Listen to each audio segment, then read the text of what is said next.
Good morning, everyone, and welcome back to the third day of Tap into Resilience. I'm Cynthia Koehler, WaterNow's Executive Director, and I'm joined this morning by my colleagues, Jesse Bersinger and Amy Weinferder, who will be providing tech support. We're so honored to have with us this morning's keynote speaker, former Philadelphia Mayor Michael Nutter. We'll be taking questions at the end if we have time, so you can put your questions for the mayor in the Pathable chat. After serving almost 15 years on the Philadelphia City Council, he was elected the 98th mayor of his hometown in November 2007 and served until 2016. During his time in office, Mayor Nutter forged a path as a sustainability champion, leading on policies and programs to advance economic development and transparency as well. His Greenworks plan was designed to make progress on energy, environment, equity, economy, and engagement initiatives.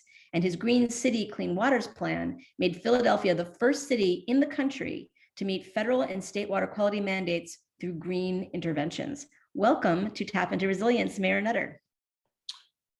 Well, Cynthia, thank you very, very much. I'm excited to be here. It was I appreciate the introduction, but the real credit for many of the things that you mentioned really goes to an incredible team that I had the great honor and pleasure of working with. People like Rhonda Cutler and Howard Newkrug and Deb McCarty, Catherine Gajewski. Those are the real stars of the administration and so many more. But, you know, Water Now Alliance, what a star organization that you're running. Organized in 2015. My only regret is that I didn't get all of my tenure to work with you all as a Water Now Alliance. But I mean, you've grown significantly, 700 plus members working in 43 states across the United States of America. These kinds of convenings, bringing people together, thought leaders and decision makers, mayors, city council members, county commissioners, public utility experts, folks who are out there on a day-to-day basis trying to make some very, very tough decisions. And so I look forward to our conversation. I know this kind of summit, if you will, highlights some of the best practices out in industry, but also things that can be replicated and give people more and more opportunity to see what's really going on across the United States of America. So I look forward to an engaged conversation and your questions or questions from the audience. Thank you so much. That was very kind. And just to jump right in, one of your flagship accomplishments during your time as mayor was launching the Green City Clean Waters Program in 2011, a very ambitious 25-year plan to explore using primarily green stormwater infrastructure to reduce the city's sewage overflow problems and clean up your local rivers and streams. The plan, as I mentioned earlier, made Philadelphia the first to be meeting these mandates with green interventions, but it's also expected to save the city an estimated $6.5 billion in construction costs. Obviously, as you said, you had a great team in the water department. But what can you share with us your experience as an elected official of a major city making the decision to forge ahead in this somewhat unconventional, really new direction at the time? What would you say were the major drivers that made you feel that going green was the best decision for your community? Well, there were a couple things. I mean, as you mentioned in the intro, I was a city council member for 14 and a half years, 60% of Fairmount Park, one of the largest municipally owned park systems in the United States. 60% of that park system was within the city council district that I formerly represented. I'm born and raised in Philadelphia, spent a lot of time in parks. And so one, I understand the significance of parks and open space and green space, but also the relationship between that open space and especially green and stormwater management. And so that's just kind of been a part of my history and background. But I think even more importantly was the opportunity to use land, to use open space, which we have a fair amount of in Philadelphia, to solve a critical issue. And quite honestly, the gray infrastructure model that so many of us, so many cities have been using for so long was so expensive. I mean, it was just astronomical. It was out of reach. So maybe part of our invention and innovation here was born out of, we couldn't afford to do the traditional things that have been done in the past. That's one. Two, we really did want to do something different. And I had run on a sustainability platform as a candidate for mayor. And so we wanted to use the great assets that we had already and quite honestly do something different. I was committed to not being subject to the usual orders out of the courts and that kind of mandate and oversight. We had a tremendous relationship with EPA and the leadership of EPA Administrator Lisa Jackson. And so they wanted to do something different. We wanted to do something different.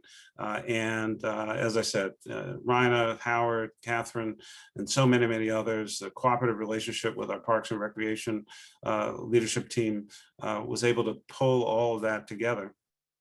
Green City Clean Waters, as you mentioned, came on the heels of Greenworks Philadelphia. And so we were always going to be, kind of a big green city. I announced that at the first inauguration, that we were going to be the #1 green city in America. Now, which is a pretty bold announcement, given that it was our first day, it was the first inauguration.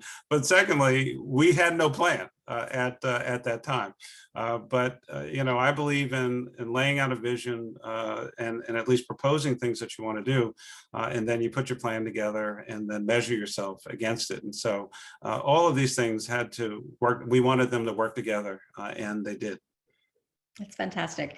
So many water issues are out of sight, out of mind until there's a big problem, right? Yeah. Pipes are underground, right? So yeah. Water quality, flooding, severe weather, increases in rates. You served as mayor, during 2008 to 16. And during your tenure, it appears that not only did you make progress on these issues, but you made sustainability a big priority. You've talked about that. What does that entail from a political perspective, right? I mean, it's hard to get people to think about things when they don't see them. So how do you get from, the water just comes out of my tap like magic and I just expect it to be there to, yeah. Sure. I would explain to folks that, you have a set of relationships with the city of Philadelphia on a daily basis, pretty much from the time you wake up to the time you go to sleep. We don't think about it. It's kind of often taken for granted. And there is, to use a technical term, there is a lot of stuff underground. You've got, of course, water utilities, gas utilities, depending on where you are, it could be electrical. You've got conduit all over the place with phone service and any number of other utilities are under the ground. But, just as a personal example, about 4 months or so ago, it was definitely in 2020. So in the midst of a pandemic, in my house, we had no water. It wasn't because we didn't pay our bill. There was a water main break. Water main break literally right outside my house. And, that's a kind of a jarring thing. And we were like, oh, well, I guess we need to go to the supermarket because we need some water, right? So we go out and buy a bunch of water and the water department was fantastic. And, by that evening, service was back on. It wasn't just us. I mean, it was like the whole block. And so you wake up in the morning, you have a reasonable expectation that clean water is going to come out of the tap, brush your teeth, take a shower, do whatever you're going to do. You walk out of your home, you get on the road, you like to have, pretty decent roadway. That's the streets department. Earlier, I talked about the water department. You come to a traffic signal, that's a, traffic division. At night, you expect the street lights to come on. I mean, so there's this ongoing, continuous relationship you actually have with different parts of city government on a day-to-day basis that we don't even think about or take for granted. But the one thing that is essential, not only because our bodies, I took biology a long, long time ago, but I think it's like 70-some% of our bodies are water. But I mean, you can't live without it. You can't run your household. You can't live as a person. I mean, it is the one thing. I mean, in the summertime, if you don't have heat, okay, fine. It's hot outside, or you can do other things, even in the winter. No electricity. Yeah, it's a challenge, but you have to have water. and clean, usable water is essential for living. And so we looked at, the Philadelphia Water Department and the water service as a critical element for the city of Philadelphia. And, we can certainly talk about this later, but, water played a tremendous role in the founding of Philadelphia and the history of Philadelphia. It's tied into our park system. I mean, there's a whole other, we can go on a history tour about it. And so I understood that as a council member, as mayor, the significance of the role of the water department in the city's its past, its current, and certainly its future. Yeah, you've anticipated my next question. We've talked a little bit about that. I think that's a fascinating thing that you were able to capitalize on. It's basically a shared heritage and history. Yeah. For those of you who aren't familiar with Philadelphia, there's a lot of river. It sits at the confluence of two major rivers, and not far. Water is a big piece of the city's life. How did you draw on this appeal to the broader public on things like protecting supply? Did you have was it there an outreach campaign? What was your thinking about how to connect up that history to what was going on with current initiatives? We built on a lot of that history. And so, much of this, of course, was not of my own creation. But, as I mentioned, I talked about the Fairmount Park system. Unlike some other places, the park system is pretty extensive. I mean, it's all over the place. But connected. But when you go back in our history, and Philadelphians have a way of just kind of loving history, you think about the yellow fever outbreak in the late 1700s, which was thought to be as a result of either bad air or bad water. Ultimately, it was found that it was really about mosquitoes. But the Fairmount Park system was basically created to some extent to protect the Schuylkill River and our water supply. The Fairmount Waterworks was considered one of the wonders of the world in the early 1800s, actually pumping water to people. I mean, as crazy as that sounds, we didn't always pump water to people. So, and then, of course, the Delaware, one of the great waterways in the United States of America. So Philadelphians actually have a tremendous appreciation and connection with water in general. But we also know from our long history, it certainly has to be protected. I born and raised here, so you learn some of that stuff, and then you come into public office, you really need to know a lot of that, and it should shape and inform the decisions that we make. And so I came into office with a lot of that history. And there are groups and organizations that care passionately about these issues as well. And we worked with many of them during my time. That's great. So just to take a turn for a minute, this past more than a year now of coping with the pandemic highlighted and elevated the financial and social equity challenges associated with ensuring a clean, safe, healthy, reliable water supply for everyone. What would you say to encourage local leaders who are struggling to ensure that this most essential of services, as you've so passionately described, is affordable and accessible to everyone? Where would you recommend that local leaders today start?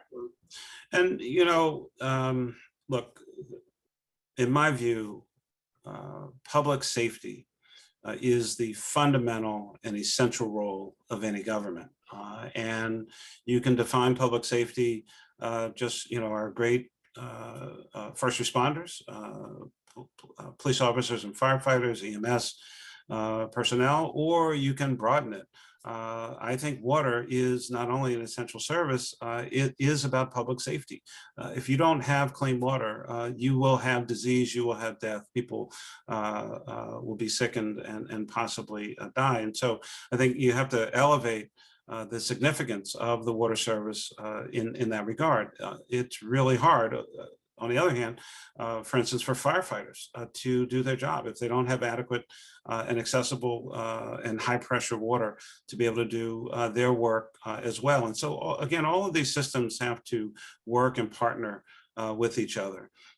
We've got, soon many cities across the United States of America, cities, counties, states, and other governmental agencies will get the American Rescue plan funding. And there will be, everyone will have their hand out, and there are all kinds of projects that have never gotten done.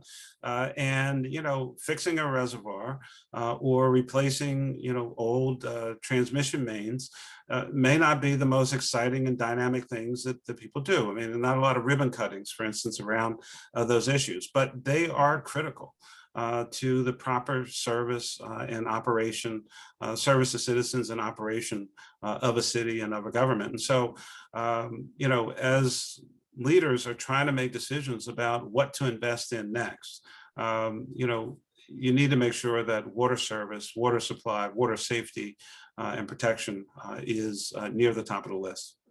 Well, that's a great segue to some current news. We were talking yesterday with Representative Huffman during Representative Jared Huffman's presentation about the $111 billion that's being proposed for water infrastructure as part of the Biden administration's jobs plan. As a former decision maker, and obviously these issues are close to your heart, what would be your priorities? Where's the most bang for the buck from a local perspective? Is it all pipes and tanks, or what about the green side? It's really some appropriate combination of the two. Each jurisdiction will be somewhat different. Again, as you highlighted and I've mentioned, I am really a big believer in plans. You should be able to articulate to citizens what it is that you're trying to get done. Why are you making these kinds of investments? What are they leading to? Can you attract a combination of public and even foundation support? And so, some levels of public-private partnership. Again, delivery is critical. And so, in Philadelphia, for instance, I mean, we literally have still some of our pipes that are operating and functioning, but I mean, they are 70, 80, 90 some odd years old. And, we've got sensors and detectors, and we try to anticipate, water main breaks or cracks in the system. So making investments in that regard, I think, is critically important. Water treatment plants, maybe there's going to be, future, I mean, I think there will be some infrastructure money down the road, but as we all know with the federal government, no disrespect, often hard to say what's going to come out of that magic machine at times. And so, take a look at, talk to your people, the folks on the ground, what are their needs? What projects have they been trying to get done that either, cost a whole lot or been delayed for any number of reasons, and pick a few that are really going to impact citizens, not only today, but for the longer term future. I mean, one of the great challenges of being in public office, especially elected office, is there are election cycles and what have you done for me lately, and those kinds of things.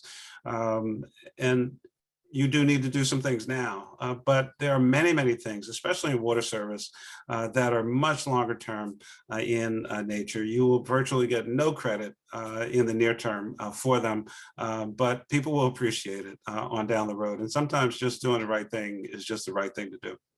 Absolutely. You very briefly touched on the question of philanthropic support. So let me ask you about that.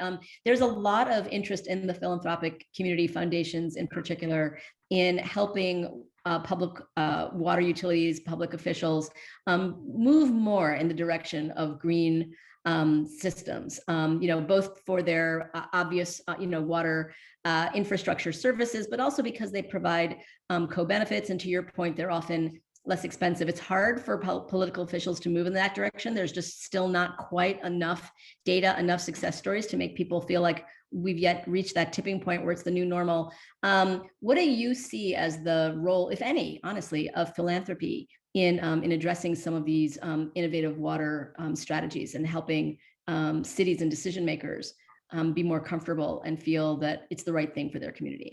Well, Cynthia, I have to tell you, much of our success and many of the innovative things that we were able to do in Philadelphia would not have happened without the William Penn Foundation in the city of Philadelphia. I cannot say enough about their work in so many parts of the city, in our park system, with our waterfront on the Delaware, and certainly other activities in and around the Schuylkill River and other parts of the city. They were an essential partner with us in that work. And I would say to all the leaders participating today, find that local foundation or possibly even a corporate foundation. But philanthropy has a role to play, can play a significant role. And I think if you present short, medium, and long-term plans of things that you're trying to get done, often you will find a philanthropic leader who understands that, who wants to support that. And every time we had small, medium, and large, especially large projects that we were trying to get done, the William Penn Foundation stepped up every time. And I could not be more grateful to them for so many projects that they helped us with.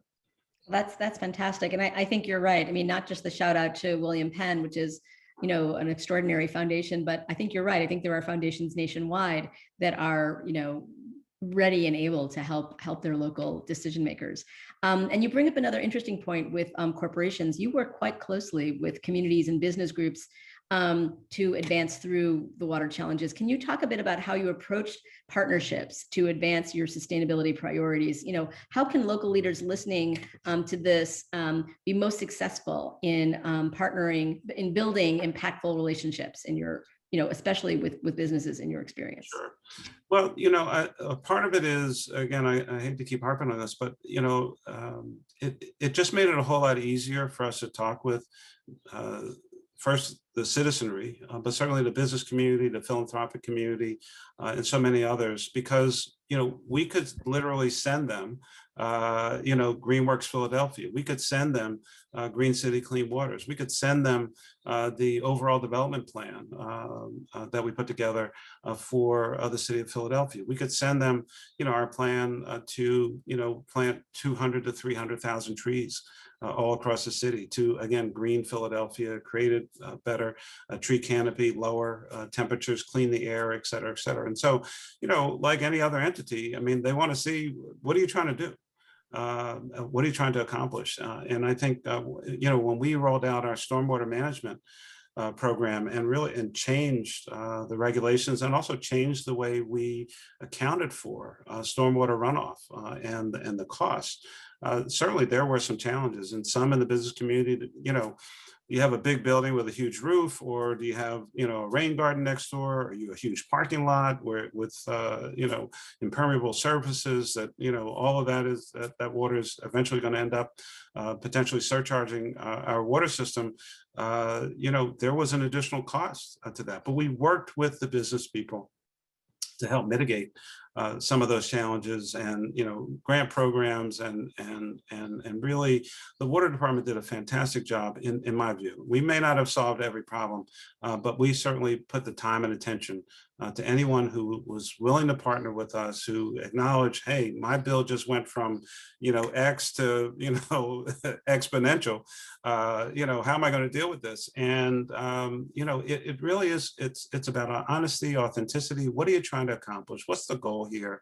And even though it might cost you a little more, this is what it's doing for the overall community. You know, if you can show people that we're dealing with flood mitigation issues, and, you know, it is less likely that your basement of product, you know, is going to get overwhelmed by the next severe weather event because of steps that we're taking. You know, I think people kind of get that, and what they really get is honesty and a sense of partnership as opposed to imposition. Got it. You know, in addition to being a leader, and we're almost out of time, but I've got a couple of quick last questions for you. Just In getting addition to started. being a leader in water sustainability, Philadelphia is also a leader in addressing climate change specifically. Can you talk about how you see those two issues intersecting? Climate and water specifically.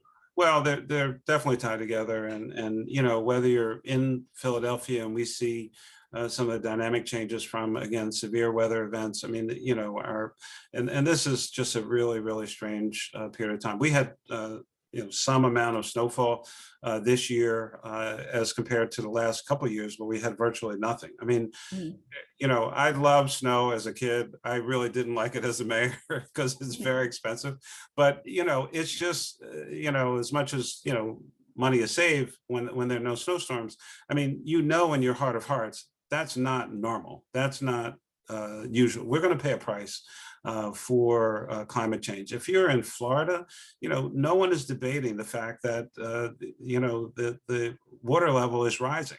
There are very few climate deniers at the local level because people at the local level see the impact of climate change. And I just always thought that as a part of our sustainability program, climate had to be a critical element and component. And what we try to explain to our citizens, look, you can get overwhelmed by climate issues, climate challenges and suggestions. I mean, there are like 9 million things you can do. And then you just say, well, I can't do any of them because I can't do all 9 million. What we try to explain to people is just do your part.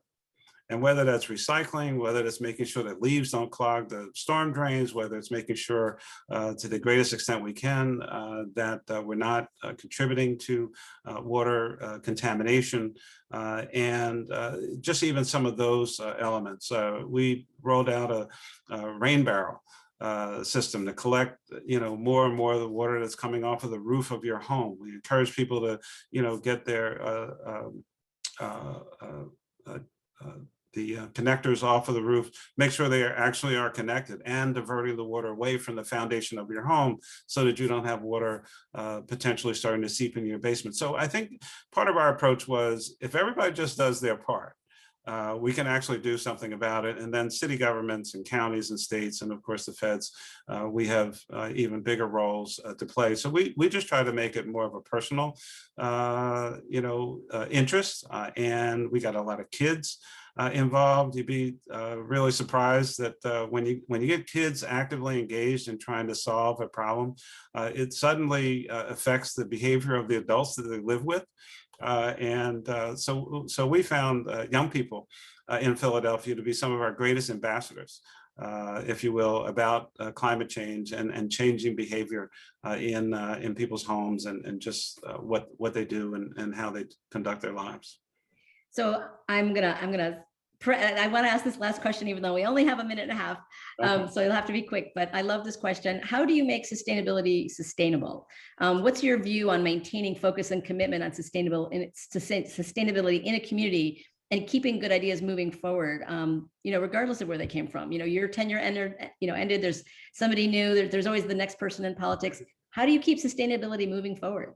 Well, we have a great example out of Philadelphia, and it really credit goes to our Chief Sustainability Officer, Catherine Gajewski. So I created the Office of Sustainability by executive order.